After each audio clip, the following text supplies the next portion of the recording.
Today, we're going to give you our top 24 running backs for the 2024 NFL season. These rankings are going to be based off of PPR scoring. So with that being said, who's starting off for S tier, Dakota? So starting off, we have Christian McCaffrey. He's probably consensus 101. He's certainly our 101 in fantasy drafts. He's just going to produce like no one else has been doing for the last 5 years in fantasy football. He's going to catch a ton of balls out of the backfield.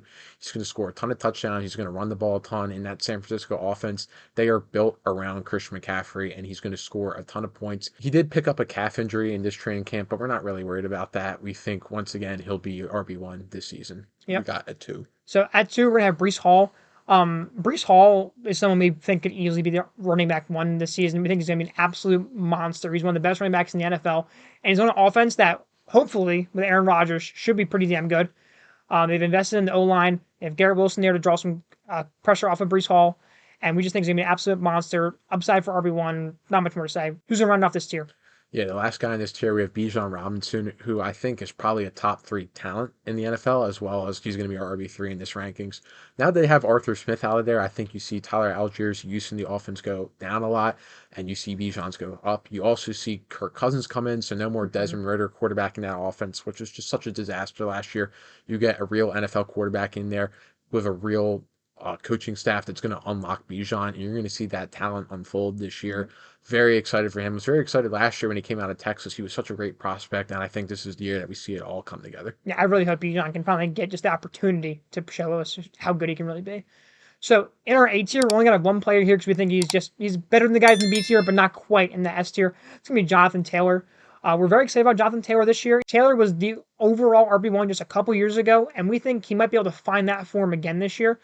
We think Shane Steichen's going to be able to really unlock him, as well as Anthony Richardson, going to be able to taking a lot of pressure off of him in the box. Got plenty of touchdown upside. We think the Colts are a pretty good offense, as well as some receiving upside. Jonathan Taylor can catch the ball quite well. Not quite at the level of the S tier guys, but once again, just better than the B tier. So Dak starts off in that B tier. Starting off the B tier, we have Saquon Barkley, brought in by the Eagles this offseason. They paid him a lot of money. I think that indicates that they're going to want to use him a ton. Maybe Jalen Hurts gets less rushing touchdowns. They give more to Saquon. They're going to use him in the backfield or catching passes out of the backfield, as well as just running the ball. Every Eagles running back the last few years has run the ball really well. They've had over 1,000 yards, and I think he's definitely the best, most talented running back the Eagles have had in quite some time. He's going to do really well behind that offensive line. Just going to be a really good season for Saquon. Yeah, super exciting player. Someone that I'm a little nervous on personally, just because I think Hurts might just take all the rushing touchdowns. I think that's a very possible outcome, and that all those 1-yard carries go to Hurts. But even so, Saquon has so much upside with the receiving game and just being a great player with a great scheme. Yeah. Next player is going to be Jahmyr Gibbs. Gibbs is having some hamstring issues, and that has knocked him down a little bit. I think he would be our RB5 if he didn't have these hamstring injuries. At least for me, he would be. But he's had 3 hamstring injuries in the past year. That's pretty alarming. And those are injuries that tend to linger a little more often than some other injuries. And then, Dave Montgomery is there, so he doesn't have the backfield all to himself. So I'm just a little bit nervous about Gibbs. But when he plays, he will be hyper efficient. That's what he is. He's an explosive back and a really great offense. I think the Detroit Lions might be a little more run heavy this year, with just like fantastic O-line and a better defense than they had last year. So we like Gibbs a lot. Just a little bit worried about the hamstring. Yeah, could definitely see the concern there. Next guy we have is Kyren Williams. He's another guy that produced really well last season, averaged over 20 points per game from the RB position. They bring in Blake Corum this offseason, a little bit of concern, but we think Kyren Williams, at least for this season, he's going to produce pretty well. He's one of the few guys on this list that has legit bell cow opportunity. He catches the ball decently enough, and he was very efficient last year with his carries. Averaged over 5 yards a carry last season, so I think that could translate again to this season, especially with Sean McVay masterminding that offense. It's always going to be pretty efficient. Yeah, I think Kyren has a lot of touchdown upside too, with just how good the offense could be. Rounding off this year, we're going to have Devon Achane. Achane's someone who I am extremely excited about. He's one of the most explosive players, maybe the most explosive player in the entire NFL. I might even have him a little higher personally. We had a little bit of disagreement on that, but that's okay. He's got great receiving upside. He's in a fantastic offense, but there are some concerns. Achane's definitely at elevated injury risk compared to the other running backs here. All running backs are at a pretty high injury risk level, but Achane's just a little bit smaller, so he definitely could get hurt at a higher rate than other guys. As well as, obviously, Raheem Mostert's still there, right? Mostert had like 20-plus rushing touchdowns last year. I think that Achane might eat into some of that work. I think Mostert will still be a factor, obviously, but I think Achane is going to be hyper efficient, and I think that alone will help him be an RB1 this year. Just crazy upside with him because of how explosive he is. Yeah, I think like you mentioned, I'm a little lower on him just because he doesn't have prototypical size and he had injury concerns last season. But I think if there's any place for a smaller running back to thrive, it's in Miami. Mike Yep. McDaniel is very creative with how he uses those guys in that offense, and obviously A-Chain's going to be recipient of that.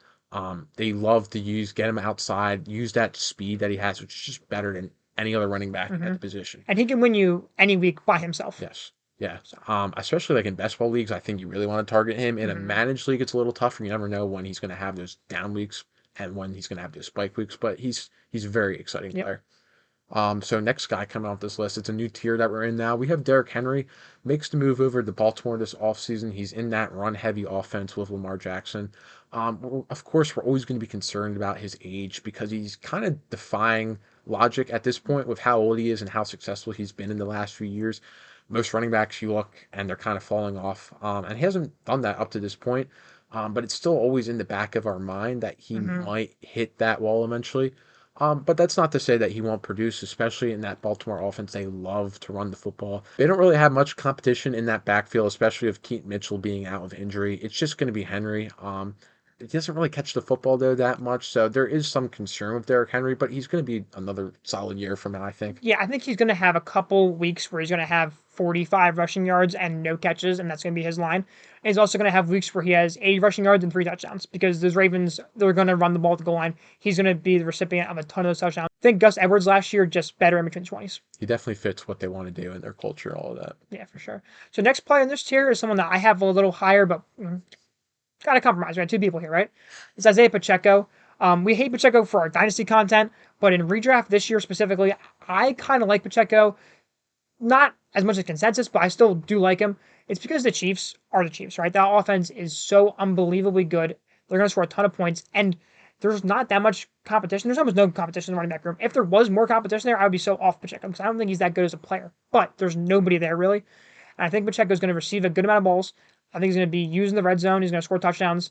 Like I just think he is in line for a pretty heavy workload, especially when you compare him to some of the guys around him. Like he's going to get so many more touches than A-Chain. So I like Pacheco, but Dak, why do you not like Pacheco? I like you said, I see the upside that he might have, but when you looked at that last preseason game they played against Detroit, Carson Steele, an undrafted running back, got a lot of work with the first team offense, which is just a little concerning to me. Even last year, they like to split touches a lot. Jerick McKinnon got a little bit of touches. Clyde Edwards-Helaire got a little bit of touches. Clyde's still there. Like, I just don't think it's, Pacheco getting 65, 60% of the work. I think it's maybe closer to 50, 55%. And I just don't really love the talent that Pacheco has. I don't love the upside catching the ball out of the backfield. I don't think he does that too well. I just think he's a really average running back that just happens to be in a very good situation in Kansas City. Mm-hmm. But, obviously that is a very good Yep. situation. So I can understand being higher on that, Yep. like you are. All right, here's the next player. Next player, it's going to be Travis Etienne, running back for the Jaguars. He never lived up to his billing out of college as this elite running back prospect, but he's still very solid, obviously being drafted as a late RB1 for fantasy. No real competition in that backfield. Tank Bigsby hasn't really panned out. And he's going to catch targets out of the backfield, Etienne. He's still going to get a ton of opportunities in that offense. There really isn't anyone else, like I mentioned, even in the receiving game, the receivers are just fine. So ETN, he's going to get a lot of touches. He'll score a lot of touchdowns. He'll do all of that. I just don't really think he has the upside like the other running backs on this list just because the offense in general is kind of limited. Yeah, He's just limited as a player. I think his upside is pure touchdowns. Yeah. And that's like most of these guys. So yeah, I think he's got a pretty limited football. Also, I think he's got a pretty high ceiling as well. Pretty good offense, decent player. Like yeah, Yeah, he's a fine player. yeah. So for our next year, we're gonna have Josh Jacobs. Someone I think we're pretty excited about him compared to the rest of the field. We like the Green Bay offense quite a bit. We think Jordan Love's gonna be pretty spectacular. Um, Josh Jacobs obviously coming over from the Raiders, decent talent and way younger than you'd think. He's like Mhm. 26 years old, which is so surprising. He's been in the league for forever. There's not a whole lot of competition. AJ Dillon is one of the worst football players in the entire league, and Marshawn Lloyd's hurt. So like the backfield is Josh Jacobs for the taking. I could see him easily having RB1 season this year. Hmm. So Yeah, he's very talented, and he's getting out of that Vegas offense, which is just brutal last year with O'Connell. And awful. yeah, um, major upgrade. One of the biggest upgrades a running back had this Mhm. offseason. So very excited for that. Next guy on this list we have is James Cook. Everything pretty much stays the same in Buffalo, aside from losing Stephon Diggs. But at least from James Cook's end, he's still the RB1 there. They didn't really bring in too much competition. I think it's kind of the same as last year, where they're not going to give James Cook a ton of goal line opportunities, which does hold his Yeah. ceiling back. But he's a good catcher of the football, Hmm. and he's going to do that again this season. And from like between the 20s, just in the middle of the field, he's going to get a lot of work there. Just a very solid, good running back that we Hmm. like to have, just limited. I'm a big fan of James Cook this year. I think he could, be up in the top 5 of running backs in terms of receptions, which obviously this PPR rankings, that is a big help.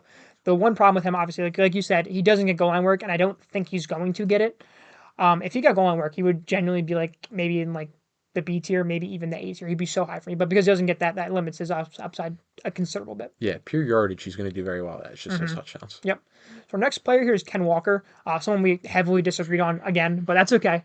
I'm going to give my take on Ken Walker. I think Seattle's offense is going to be better than we expect this year. I think Geno Smith's going to have a little bounce back of a year. The wide receivers there are fantastic. The O-line's not great, but I think it's Kenneth Walker's backfield like completely. Zach Charbonnet is not good at all. I think Ken Walker could have like 70+% of touches, including goal line work, which in a decent offense, which I'm projecting, I think Kenneth Walker right then and there can, be a high end RB2 for you. And that's where we have him ranked, right? So I think it's a perfectly fine spot. I think he's gonna be very decent, better than expected. I would draft him in my leagues. Yeah, I think we differ on how good we think Seattle's offense will be and how good we think Kenneth Walker is. So I'll just leave it at that. Let's Sure. just keep it friendly about Kenneth Walker. So next guy we have on this list, rounding out the tier, is Rashad White. He's going to be fed the ball a ton in that Tampa Bay offense. He's not really a good player, but for fantasy, that doesn't matter entirely. He hasn't been good the last couple of years, and he still finished very high in the running back rankings. He catches the ball a ton out of the backfield, so that's always a good thing when you're talking about PPR, obviously. And there's really not much competition. They draft Bucky Irving, who's very small, like a similar comp to Rashad White, just worse player than Rashad White, really. That's hard to do. Yeah, well, he's doing it. So, Rashad White, again, it's just another year. He's in that Tampa Bay offense. He'll be creating work just because of It's a just pure basically volume him. play Yeah, for him. that's all it is. Yep. Starting off for E2, we're gonna have Joe Mixon. Joe Mixon had a good year last year in terms of fantasy points, but he didn't look very good as a player. Obviously, he's on a new team now in the Texans. The Texans' offense is going to be electric, right? Its offense is going to be so good with CJ Stroud and those wide receivers there.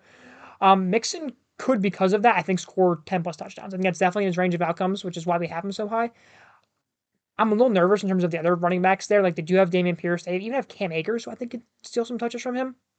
Like, I don't know. Joe Mixon, volume and touchdowns is why we have him here. It's just such an ugly range of players. So, like, I wouldn't take him as any of these running backs in your drafts. I'd be targeting wide receivers in this range. But you have to rank him at some point, right? So, Yeah, I mean, I wouldn't say Mixon has like a offensive upgrade because he's leaving the Bengals, which obviously is a very good offense. And when Browning no, played, last year, because, Browning was all right last year. I guess if you're thinking about that, it's a little bit of an upgrade. yeah, But just yeah, another year getting older. it's just Maybe another year worse. getting older. He didn't have good metrics last year. There's not much like I'm not really worried about Cam Akers, Damian Pierce. Like just for this year, I think Mixon's fine enough, but he is getting older, Yeah. like you said. When I name those guys, I'm not worried about them as talents, but I'm just worried, like, because he's in a new system, you don't know how they're going to treat him. And they might just give him 55% of the workload, and that's it. Just because that might be how they want to run their offense. The age is a concern Hmm. for sure. Next up on this list, another older running back, James Conner. He's been hanging on in Arizona. Hmm. And yeah, we don't really like him as a talent either, but he's kind of defied, I guess, our expectations and Hmm. expectations of a lot of people by staying productive out there in He was Arizona. super good last year. He was. We thought he was going to like be retired by last year, and he Yeah. was actually very, very good. And even though they bring in Trey Benson with reasonably high draft capital, I think this is another year where James Conner kind of holds him off. And Kyler Murray comes back from injury, so that offense gets much better. Another year of Drew Petzing as the offensive coordinator. I think just the offense is going to be much better than last year. It results in more touchdowns, Hmm. same amount of workload, I think, for James Conner. So yeah, just another solid RB2 that fills out your roster. Yeah. So our next player is going to be Dave Montgomery. Dave Montgomery is one of those high floor, low ceiling type players. He's going to get the ball plenty in Detroit, but with Jameer Gibbs there, that just caps his upside so much. We saw Montgomery had a pretty decent year last year when he was healthy. Scored a ton of touchdowns when he was on the field. He missed a lot of games. He's been relatively healthy throughout his career, so I wouldn't like project him to get hurt again or anything like that. And we do like the Lions a lot in terms of their offense. Like I said earlier, I think they're going to run the ball more this year with a better defense. But like I said, he has not a whole lot of receiving upside. The touchdowns will be there. He's going to be one of those players that's going to give you like 5 points this week, and then 20 points next week. He scores 2 touchdowns the one week. It's just a touchdown play. Yeah, he has his role defined in that offense, and if you're a Montgomery owner, it's going to be frustrating at some points, but Yep. you know what you're signing up for when you draft Yep. him with Dave Montgomery. And there is upside there too. Okay, if Gibbs does get hurt, I think And it's his backfield. Monty jumps up to a top 10 running back Right. instantly. Yeah. Next guy on this list, Najee Harris. They bring in Arthur Smith in the offseason as the offensive coordinator. I think they're ready to run the ball a ton this season. The quarterbacks, whoever they go with, either Russ or Fields, is not great. But they've invested a ton into that offensive line. I don't really think it's much about Najee if he's good or not good, whatever. The situation around him, I think they're ready to just run the ball a ton. And Najee's going to be a recipient of that. Warren picked up that injury, hamstring, a couple preseason games ago. He should be ready by the time the season starts. Maybe they ease him back in. So especially early on, Najee's going to get most of that work. And I think he will get over 50% throughout the season. I still think he's the starter there. You're just looking for volume, I think, at this point, and he's going to get a lot of volume. Yeah, I think Najee Harris is like Arthur Smith's like dream player. So I wouldn't be surprised if he averages like, I don't know, 18 touches a game and just gets pure volume points. Yeah. Rounding off this tier, we're going to have Alvin Kamara. Kamara's efficiency numbers have been really bad in the last couple of years. This has been getting worse and worse. And last year, he was awful in terms of his efficiency, elusiveness, all that stuff. Despite that, he was still RB3 in terms of points per game last year, which is pretty crazy. We don't like the Saints offense. I actually hate the Saints offense. I think Derek Carr is one of the worst quarterbacks in the league right now. However, Alvin Kamara has the upside to just get dumped off like literally 6, 7, 8 times a game and just get like a floor of like 6 points just based off pure catches, and the upside for even more. He really is a PPR merchant. These are PPR rankings. I'm a little nervous in terms of like goal line. I'm not sure Kamara keeps his goal line role because I do have Jamal Williams, who was hurt almost all of last year, and they also have Taysom Hill, who they love to just throw in there, and he scores touchdowns pretty well. So, like, I don't like Kamara's touchdown upside this year, but I do think he's going to just have a nice PPR floor of just like, I don't know, 5, 6 catches. Yeah, he'll always have that volume while he's in New Orleans. So starting off our next tier, we have Ramondre Stevenson. Really rough offense in New England. Not opportunity for many touchdowns, if at all. It's going to be really rough. But he's going to be fed the ball because who else would have given the ball to in New England? And he can catch the ball out of the backfield a decent amount. Good receiving back. Yep. It's just that offense is so bad. Like, how often are they even going to be on the field? Like, they're just going to be behind in so many games, so they're going to have to throw the ball to catch up. Like, I'm just really concerned for that offense. I think his upside is like a Kamara last year, though. Like, he just catches the ball 6 times a game because they're down. If that's how it works out, that would have to be how he hits. It's like a 5% chance, but it could happen. Next person is going to be Aaron Jones, switching teams over to Minnesota. He just takes a big hit, I think, with McCarthy going out.